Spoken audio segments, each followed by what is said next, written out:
O Flamengo começou a semana com o pé direito e, dessa vez, não foi apenas dentro de campo que o clube saiu ganhando.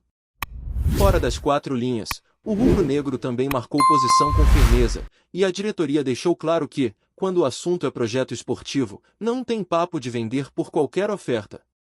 E isso ficou ainda mais evidente após a tentativa do Fenerbahçe de tirar o Filipe Luís do comando do time. O técnico foi sondado por um dos clubes mais tradicionais da Turquia, que, sem nenhum pudor, chegou disposto a pagar mais do que a multa rescisória.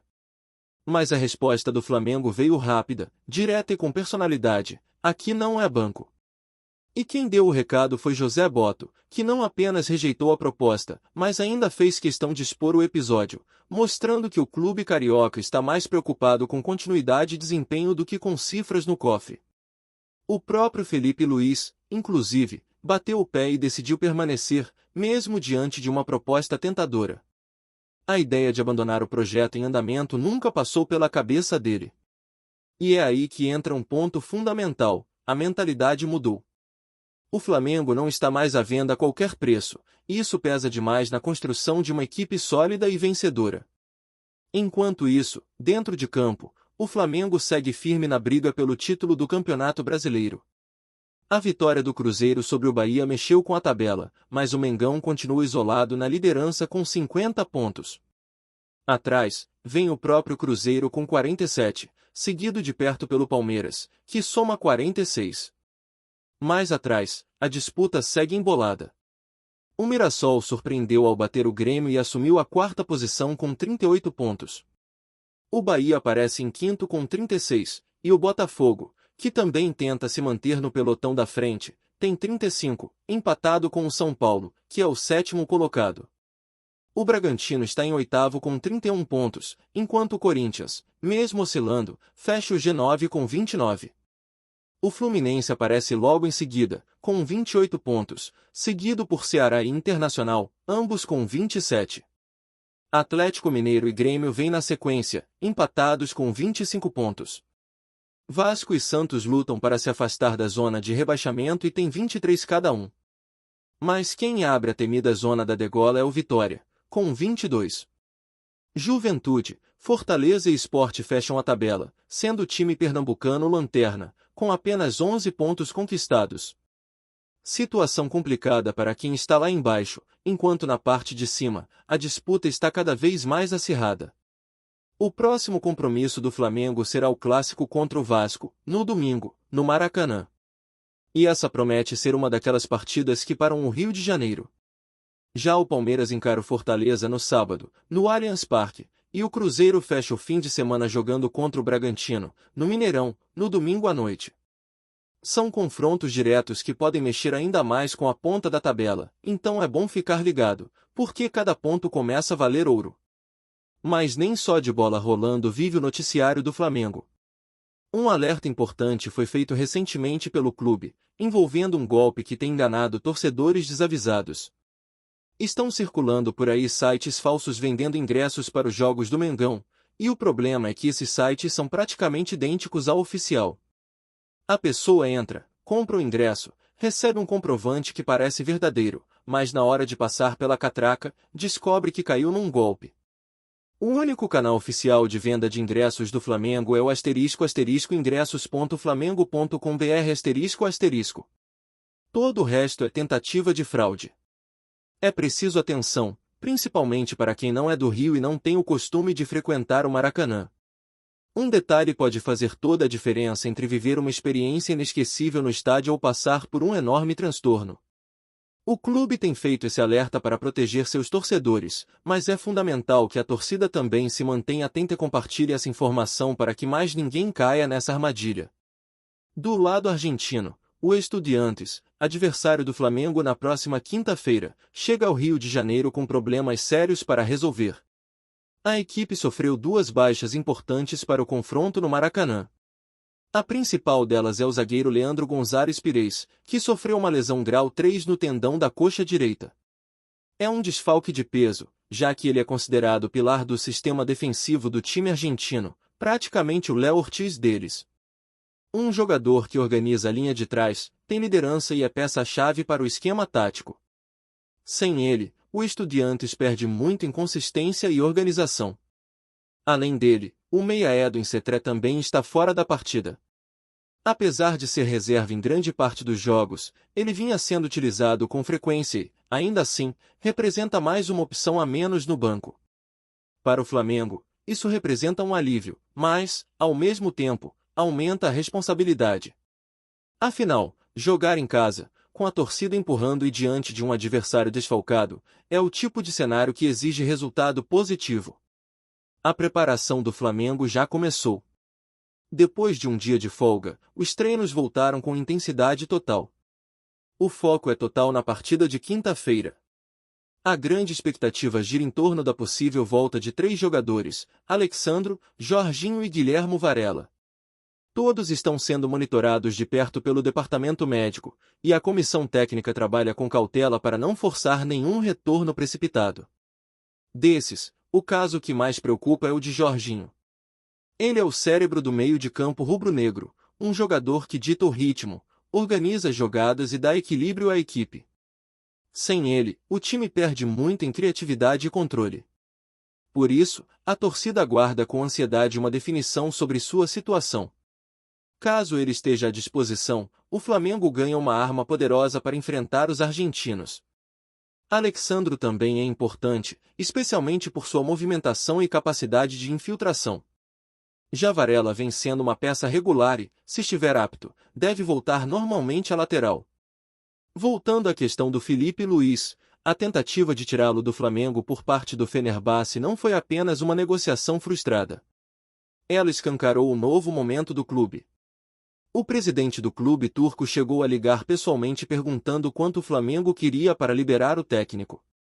Não só ouviram um não, como também tiveram que engolir uma resposta firme. O Flamengo não está interessado em vender e não tem qualquer intenção de abrir mão de um profissional importante no meio de uma temporada decisiva. O próprio José Botto deixou claro que o clube está comprometido com o projeto atual e que não faz sentido interromper um trabalho bem feito por dinheiro. Ele foi direto: isso aqui não é banco. E esse tipo de postura muda completamente a forma como o Flamengo é visto no cenário internacional. Mostra que o clube quer mais do que troféus pontuais. Quer continuidade, quer legado, quer construir uma estrutura vencedora que dure. Não é só sobre ganhar uma taça no fim do ano, é sobre manter um nível alto de competitividade por várias temporadas. O mais interessante é que Filipe Luís também recusou a proposta. E não era qualquer time. Era um dos principais clubes da Turquia, com vaga garantida na Liga Europa e que vinha de uma disputa na Pré-Champions. Mesmo assim, o treinador preferiu seguir no Brasil, seguir no Flamengo. Isso diz muito sobre o ambiente que está sendo construído na Gávea. O técnico não quis abandonar o projeto, não quis sair pela porta dos fundos, não quis largar a equipe no meio do caminho. Preferiu continuar acreditando no que está sendo feito, mesmo sabendo que poderia ganhar mais lá fora. Essa lealdade pesa e reforça ainda mais o comprometimento de todo o grupo. Porque, no fim das contas, um elenco campeão não se faz só com craques, se faz com gente que acredita no que está construindo.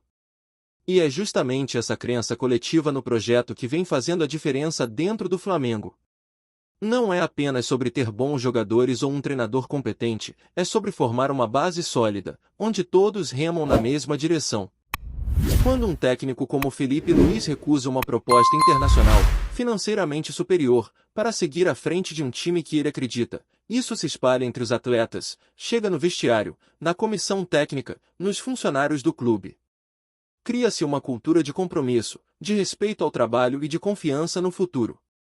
É isso que vem fazendo o Flamengo ser respeitado não só aqui no Brasil, mas também fora dele.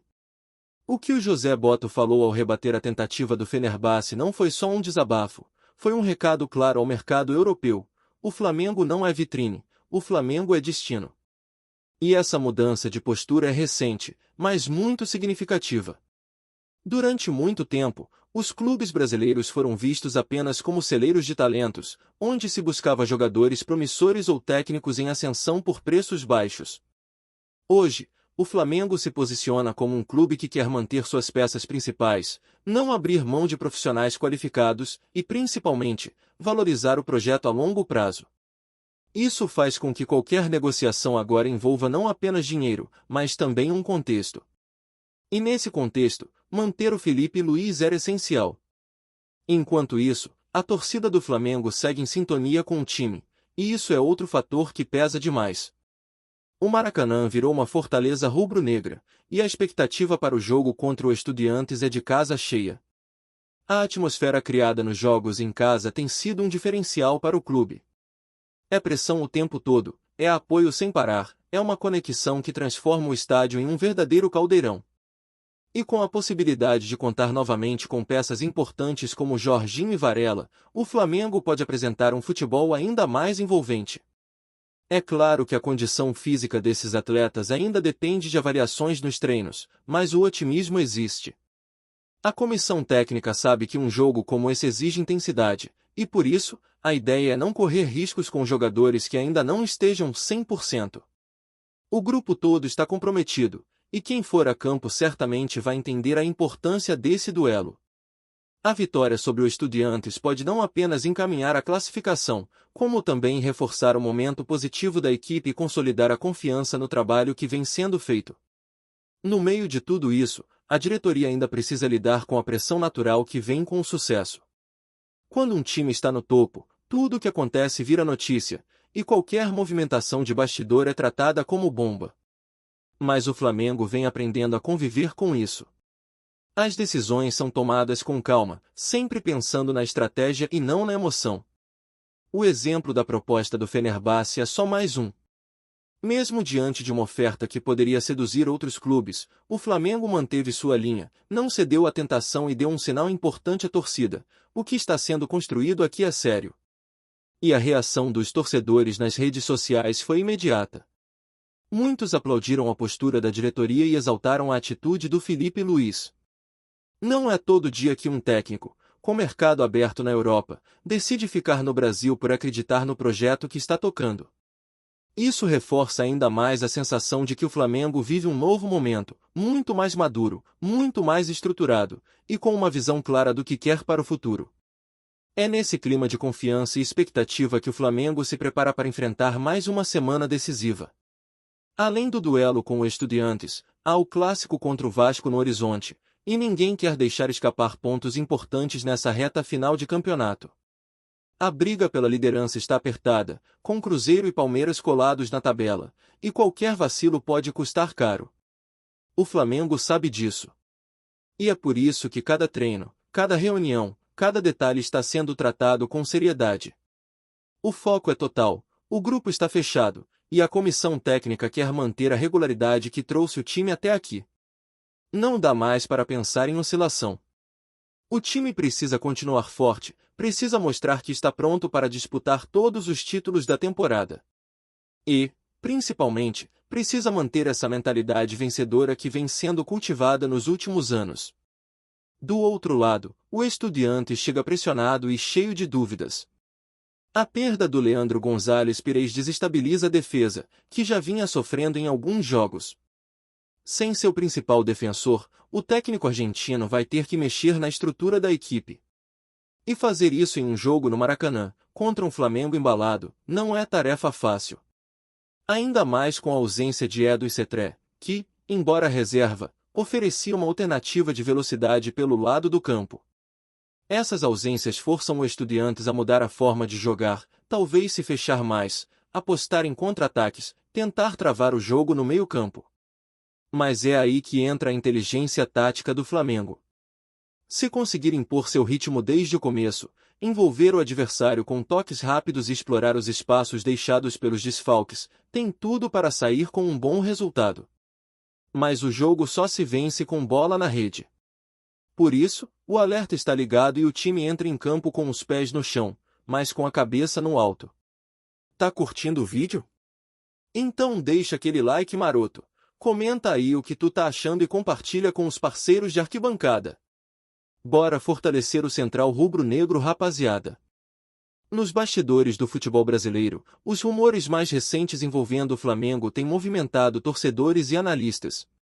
Luiz Eduardo Batista, mais conhecido como BAP, O recém-eleito presidente do clube para o mandato de 2025 a 2027 promete transformar o time carioca em uma potência continental, e suas declarações têm gerado verdadeiro burburinho no mercado esportivo. Engenheiro civil, empresário de sucesso e apaixonado por futebol, BAP deixou claro em recente entrevista que seu plano envolve números que poucos imaginavam. Com esses bilhões da SAF, muitos europeus virão, afirmou, provocando especulações imediatas sobre reforços de peso e a possibilidade de o Flamengo se tornar um dos clubes mais cobiçados do planeta. O presidente eleito tem uma visão ambiciosa. Mais do que apenas contratar estrelas, ele pretende reformular o estatuto do clube, tornando a gestão mais moderna e atraente para investidores. Nos corredores do Maracanã, comenta-se que a nova estratégia do Flamengo não se limita à performance dentro de campo, mas busca consolidar o clube como uma verdadeira marca global. O patrocínio recentemente fechado, considerado por ele próprio o maior do futebol brasileiro, é apenas o primeiro passo de uma transformação que pode redefinir o futebol sul-americano. Entre empresários e agentes de jogadores, a expectativa é intensa. Há quem acredite que a chegada de talentos europeus ao Flamengo deixaria de ser apenas um sonho distante, tornando-se uma possibilidade concreta. O burburinho aumenta à medida que se comenta que a gestão de BAP estaria preparada para oferecer contratos milionários e infraestrutura de ponta, capazes de atrair nomes de renome internacional. Nas redes sociais, torcedores dividem-se entre euforia e ceticismo. Alguns já imaginam a equipe disputando títulos continentais e se consolidando como referência global, enquanto outros questionam se os números prometidos realmente se traduzirão em resultados dentro de campo.